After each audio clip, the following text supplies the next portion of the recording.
श्री सद्गुरुनाथ महाराज की जय. ओम नमः शिवाय. परमपूज्य आई लिखित बोधामृत बोधवचन रत्नमाला पुढे चालू. 65. मातृविरहित मुलास सांभाळण्यास ठेवलेली दाई. बाह्यात कार्ये जशी त्याला खाऊ पिऊ घालून त्याची सर्व प्रकारे काळजी घेते, परंतु अंतर्यामी मात्र आपण मुलाची आई नसल्याचे जाणत असते. त्याप्रमाणे संसार करीत असता मनुष्याने संसारातील देखरेख घेण्याची कामगिरी परमेश्वराने आपणावर सोपविली आहे, हे विसरता कामा नये. 66.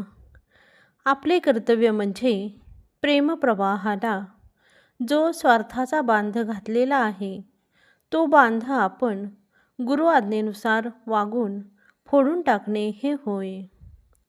67. दुसऱ्याचे मन दुखविणे, दुसऱ्याच्या समाधानाचा भंग करणे, आपल्या बोलण्याने दुसऱ्याच्या डोळ्यात अश्रू आणणे हे मानवाचे कर्तव्य नसून दानवाचे काम आहे. प्रत्येक मनुष्य आपले अश्रू पुसून घेतो, तसेच आपले मांडलेल्या माणसांचे अश्रू पुसण्यासही तयार असतो.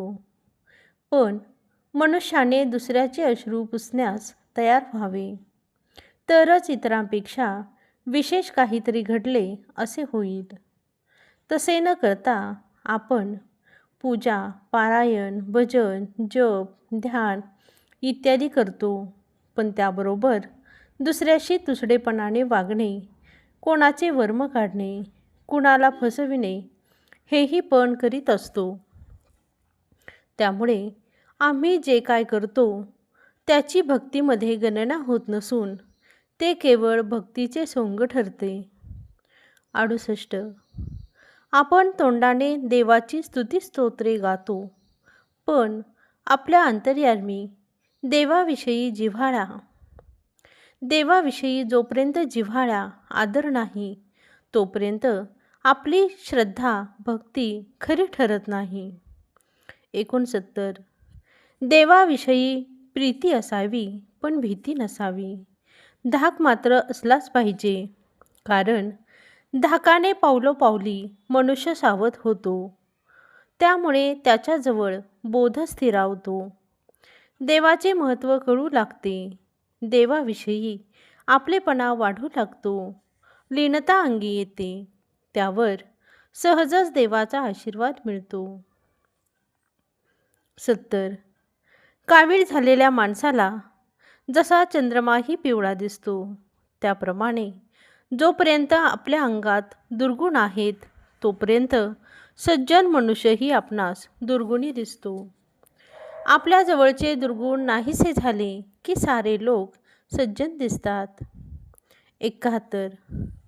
मनुष्याने शिकण्यासारखे या जगात पुष्कळ आहे, पण जेवढे शिकले तेवढे जास्त असे न वाटता अजून आपणास पुष्कळ शिकावयाचे आहे, अशी वृत्ती बाळगली पाहिजे. लहानपणा धारण केला असता मोठेपणा नको म्हणत असताही अंगी येतो, करिता लहानपणा घेणे हे मोठेपणाचे बीज समजावे. 72. भिकारी मुठभर धान्य, चतकोर भाकरी किंवा नया पैसा मिळावा या आशेने एखाद्याच्या दारात जातो आणि दात्याला संतुष्ट करण्याकरिता विनतेचा आव आणून बाबा, दादा, माई, ताई या गरिबाला काहीतरी घाला हो असे म्हणतो. एवढे करूनही भिकाऱ्याला धनिकापासून मिळालेले सहाय्य क्षणापुरतेच असते. क्षणापुरते मिळत असलेल्या सहाय्यासाठी जर नम्रतेची जरुरी आहे, तर मग देवाकडून कायमचे सहाय्य आपणास मिळावे अशी इच्छा बाळगणाऱ्याने देवापुढे किती नम्र व्हावे लागेल. 73. चिल्लरीचा आवाज होतो आणि जवळ बाळगायला पण जड, त्याप्रमाणे संसार होय. सदा धडपड, कटकट, तळमळ, तडफड आणि डोक्यात केव्हाही विचारांचा भार. नोटीचे मात्र त्याहून अगदीच उलट. एक म्हणजे जवळ बाळगायला सुटसुटीत आणि दुसरे अजिबात आवाज नाही. परमार्थ म्हणजे नोटीप्रमाणे समजावा. डोक्यात कधी विचारांचा गोंधळ नाही आणि चहूकडे चूप चूप म्हणजेच त्या ठिकाणी पाहणे, ऐकणे, खाणे व बोलणे यांची हावच राहत नाही. 74. स्त्री पुत्रादिकांचा गोंधळ हा बाह्य संसार असून विकारांचा गोंधळ हा आतला संसार होय. आत्मदेवाच्या ठिकाणी मन परिपूर्ण केंद्रित झाल्यावर या दोन्ही गोंधळापासून मनुष्य अलिप्त होतो. 75.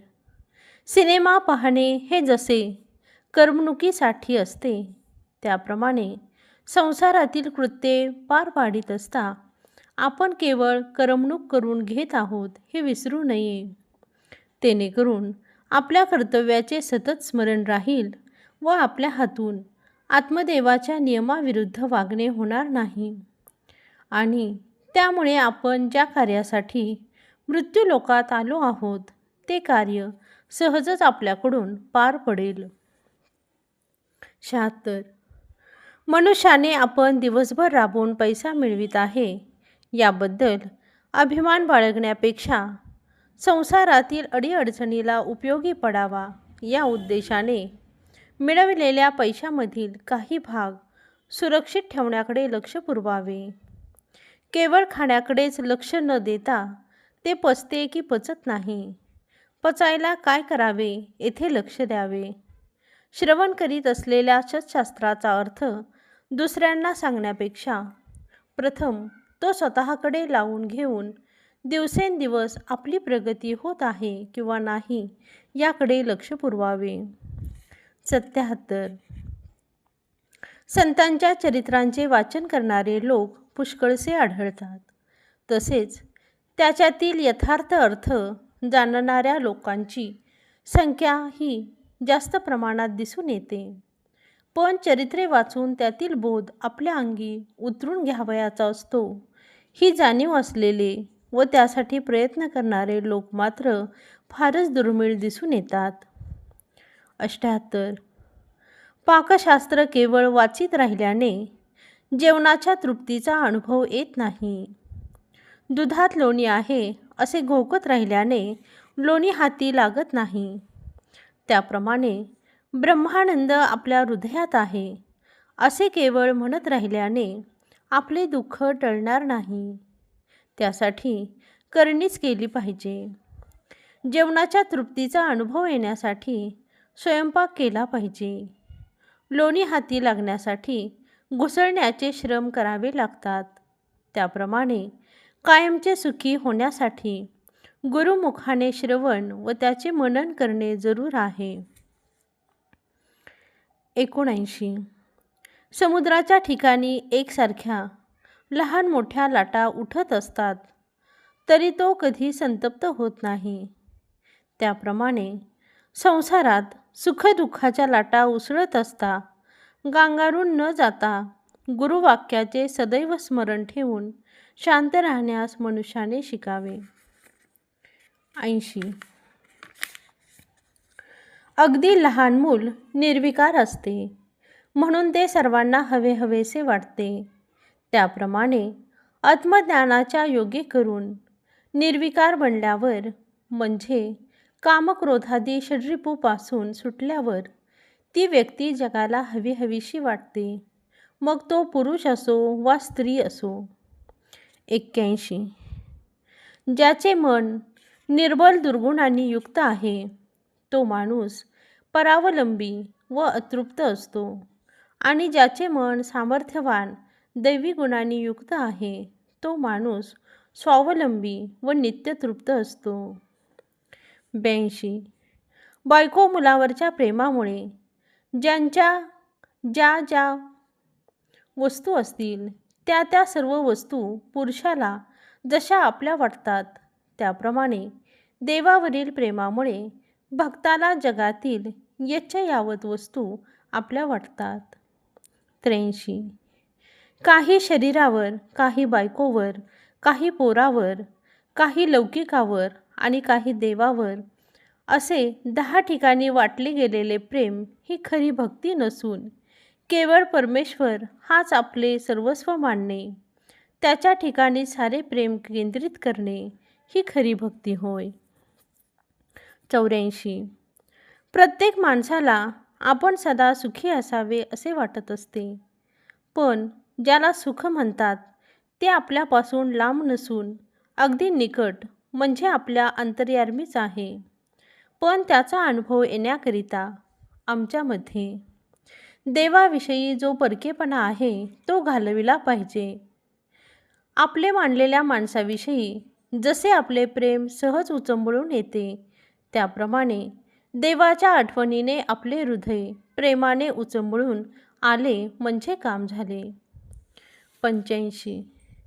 4 वेद, 6 शास्त्रे आणि 18 पुराणे ही सर्व जसे कर्म केले असेल तसे त्याचे फळ देणे हा परमेश्वराचा न्याय आहे.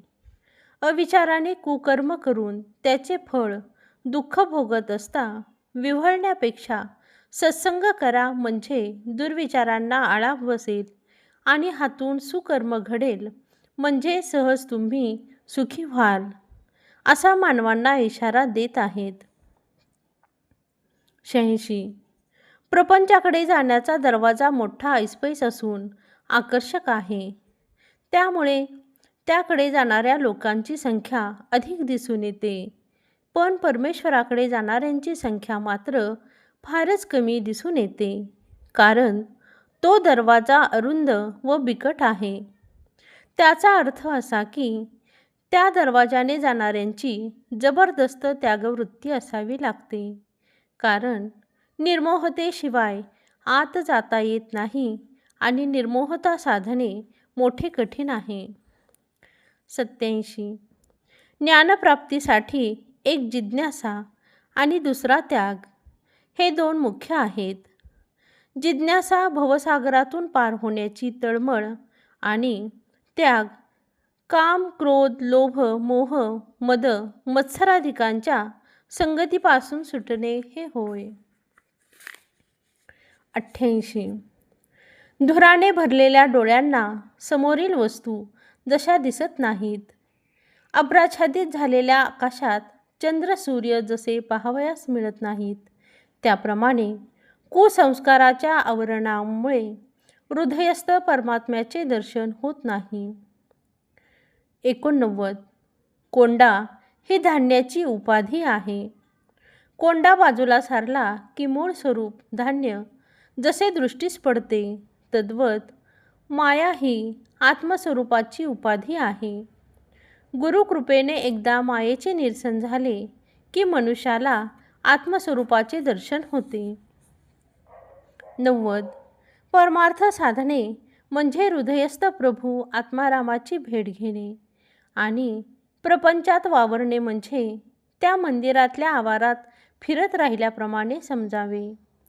मंदिराच्या आत प्रवेश केल्याशिवाय जसे देवदर्शन घडत नाही, त्याप्रमाणे बहिर्मुख असलेली म्हणजे प्रपंचात घडून गेलेली वृत्ती अंतर्मुख झाल्याशिवाय आत्मारामाचे दर्शन होत नाही. 91. मारुतीची कृपा आपल्यावर व्हावी म्हणून त्याची पूजा केली, त्याच्या पुढे स्तुतिस्तोत्रे गायली, त्याच्या भोवती गरगरा प्रदक्षिणा घातल्या किंवा घरात चहूकडे त्याच्या तसबिरी लावल्या अथवा त्याची ताळी गळ्यात घातली तरी त्याची कृपा आपल्यावर होणार नाही.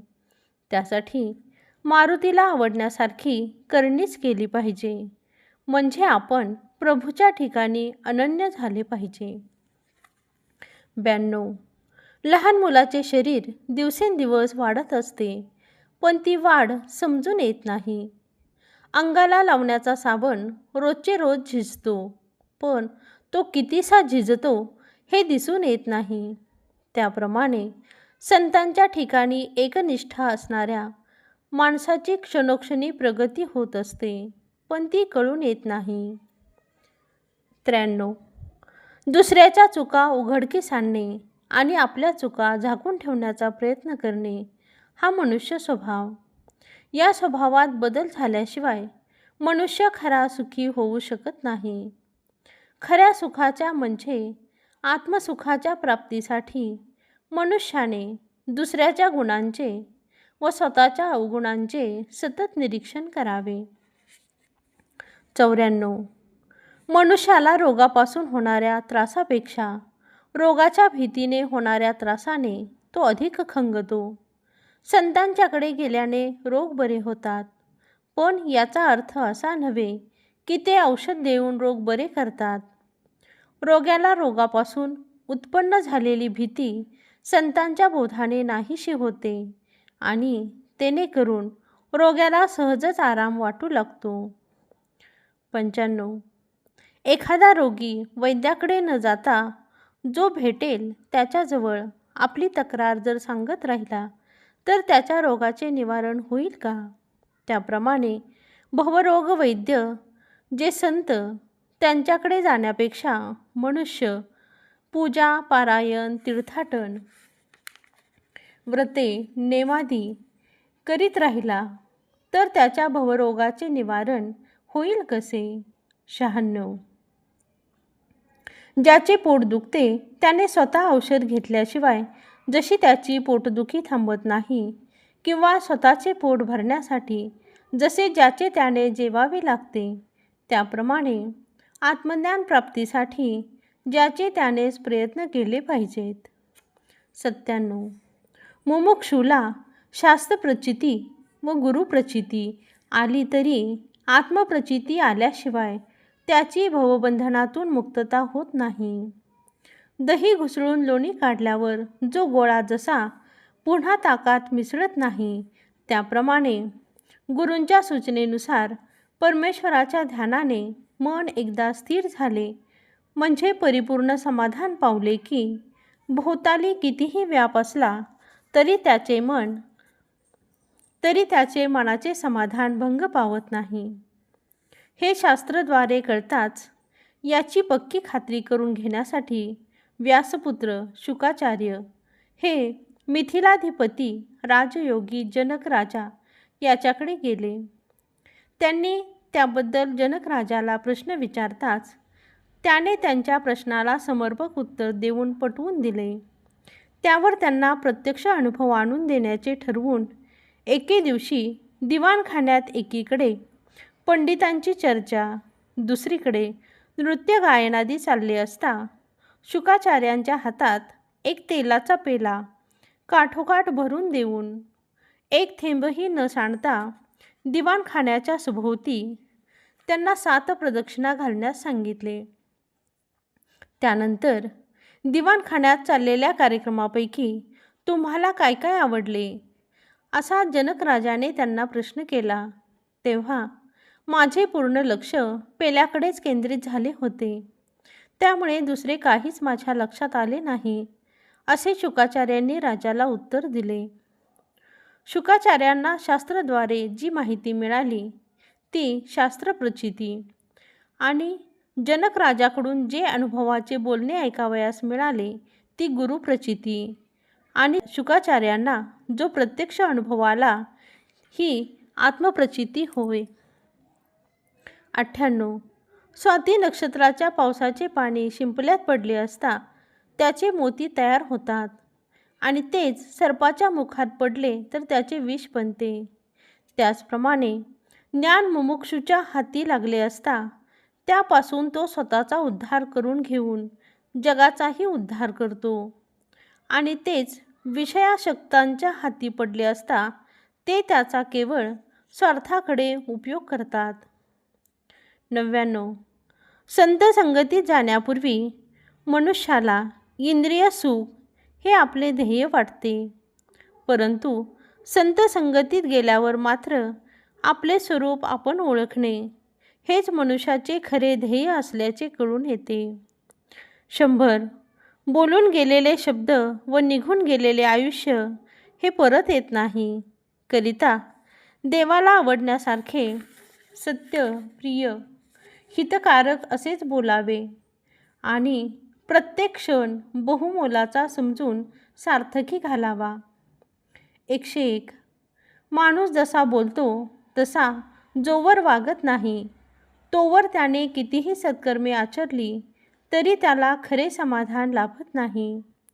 जो बोलल्याप्रमाणे वागतो त्याला समाधानाच्या प्राप्तीसाठी निराळे काही करावे लागत नाही. 102. जगात लक्ष्मीचे भक्त असंख्य आहेत. तसेच ते वैभवानेही पूर्ण नटलेले दिसून येतात. पण त्यात एक तरी पूर्ण सुखी असा मात्र कोणीच आढळत नाही. तेच नारायणाच्या भक्ताकडे पाहिले असता तो अनवाणी पायाने चालत जात असला, त्याच्या अंगावर फाटके कपडे असले किंवा त्याला खायला शिळी भाकरी जरी मिळाली तरी तो सदाचा सुखी दिसून येतो. श्री सद्गुरुनाथ महाराज की जय. परमपूज्य गुरुदेवता श्री कलावती माता की जय. परमपूज्य गुरुदेवता श्री कलावती माता की जय. परमपूज्य गुरुदेवता श्री कलावती माता की जय.